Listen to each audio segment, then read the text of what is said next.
Hey Lucas, so here's the footage of let's get into the more detail on why we shouldn't be shorting up here. Why yes and why not, right? So we already talked about the fundamentals of this setup are flawed, but anyways, here we were both committed to getting this shit, right? So whether that setup was the right decision or not, I already talked about it on the other video, but here we were both on board. We were both trying to short it and this is how we were doing it.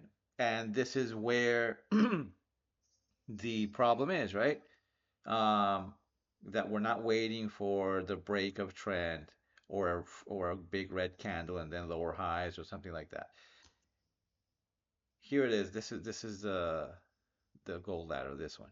So I'm shorting this go as this thing is going up, and you can see my order here. It keeps going against me. Look here, terrible, right? So here I let it because I had conviction. That's the problem when you have conviction in some weird thesis. You think you're right, so then you let it go against you because you think you're right. That's the kind of shit that, and here I ended up covering like 10 points up. Um, so that was already bad enough. That already put me deep in the red, right? So that there I gave back all my profits that I had done before. And here I keep trying to do the same thing.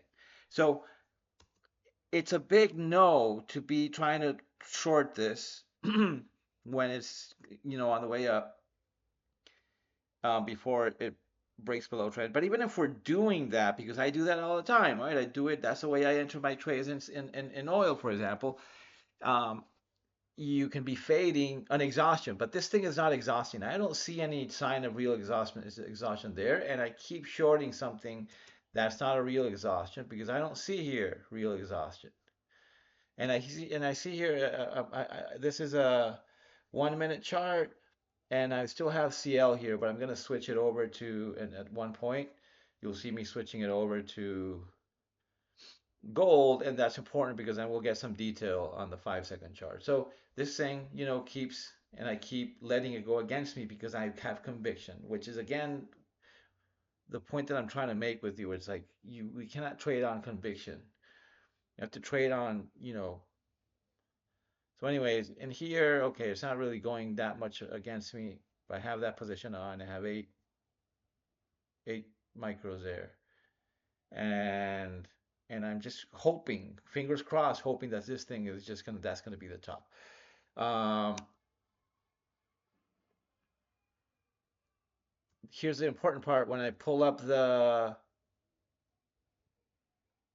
5 second chart, is that the tape was not giving us a lot because again, like I said, gold was sketchy. Like you could see very well that the tape was clean and easy to read, and the difference between low and fast and acceleration, the tape on oil was really good. On gold, it wasn't. It was sketchy and not very readable.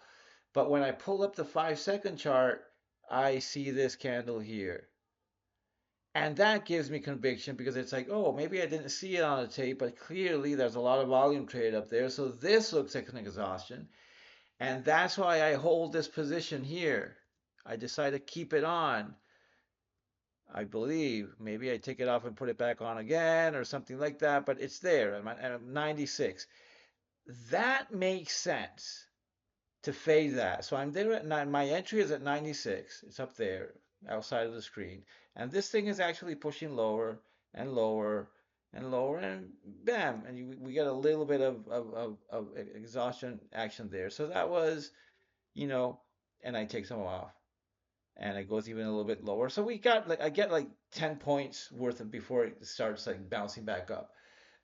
And that move for a scalp, it's always okay. It's expected because we got the exhaustion. I didn't see it on the tape, but we see this candle here, and I was saying it earlier. Every time we see a big volume candle like that, we fade it, and that was it. And that gave me the 10 points. um, but that was this little move here, and it doesn't keep going lower. And to be honest, again, it's okay to take a scalp there to fade off of the fade to the downside when we get that volume candle, but we're so far away from this trend line. And that doesn't mean at all that this, I mean, we could maybe potentially expect this to keep continue up until here, for example, and because we have a significant volume candle there, but when it doesn't, then we get out, right? Um, Even if it does, it's still not a short. It's not a short until it breaks trend. Even if we get that exhaustion, because it can just come down and then pick back up here on on this trend line and then trap. Dude, the longs that you like to take about the traps that you love taking. Now in this case, I don't know why you think it's different. So it's not a short, man, not a short. But again, in terms of execution, yes, when we switch a volume candle like that, it's okay that we fade it. It gave us 10 points there, and we see, look at all this. I don't know if you saw that, but all those orders stacked up here on the bids and how it keeps bouncing up. And in this case, it's the opposite of staying heavy. It's like it's staying buoyant. It wants to go up. Um, that's it. We get out. We took our little scalp. But this is not an area or a point where where we should be, pushing for this to short until it shows us that this, it gives us a red candle and it shows us that it's actually a short. That this is not the place for that, for us to be looking for that. We need to see another exhaustion here into a lower high, something like that, to maybe that gives us, the opportunity to get in early before the break of the trend. But we need to see at least those signs here. We have a clear VPOC here in the 90s at some point. Well, we would have to see that taken out and then a pop into that VPOC and rejection from that VPOC, and then we get the confirmation. But here, you know, it's just screwing us. Um, so, that's kind of my point there. And I keep trying there, and I can't remember. This actually ends up blowing us away and going up another 20 points because it goes up into 5,015 or something like that. So it's not how we're supposed to execute something like this. Um, if we go, um, I mean, the short ends up happening a lot later, and that I don't have that there on the field and footage anymore. But that's, once it, well, so that's, so it's no use to looking at it here. But we talked about it here, like if, after, um, after it does break, or maybe not even, you don't have to wait a bit, but at least until, it exhausts and it puts up this huge red candle. It goes all the way down below the 80s, below this area where it was floaty before, takes out the 90s. Then we're talking maybe, and then it pops back up here and it exhausts here and into a lower high, and then going into that trend line. Well, maybe this could be a short, and still kind of like sketchy because we have this very strong VPOC here, and it kind of needs to take that VPOC out first. So, but this maybe would make some little bit of sense, but not shorting this here at the top.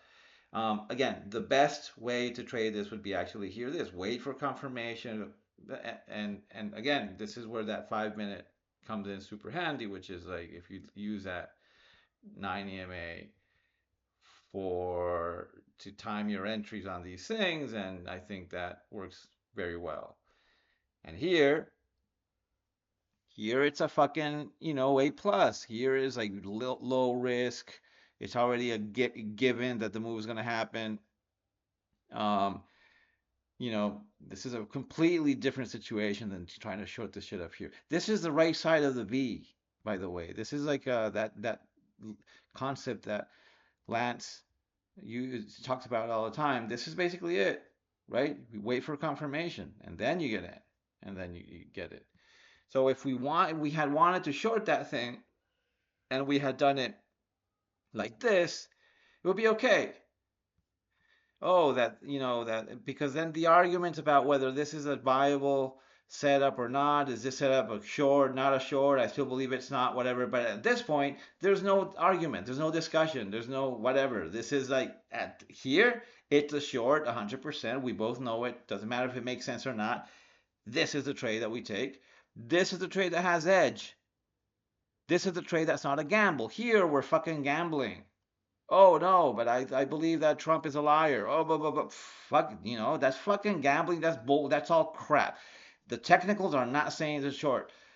So this was stupid here. This was from both of us. This is stupid to trying to get involved here. It's stupid to try to fight it here. That little scalp that I did took here, maybe that made sense, but that was it. This is the one that makes sense. Anyhow, that's it.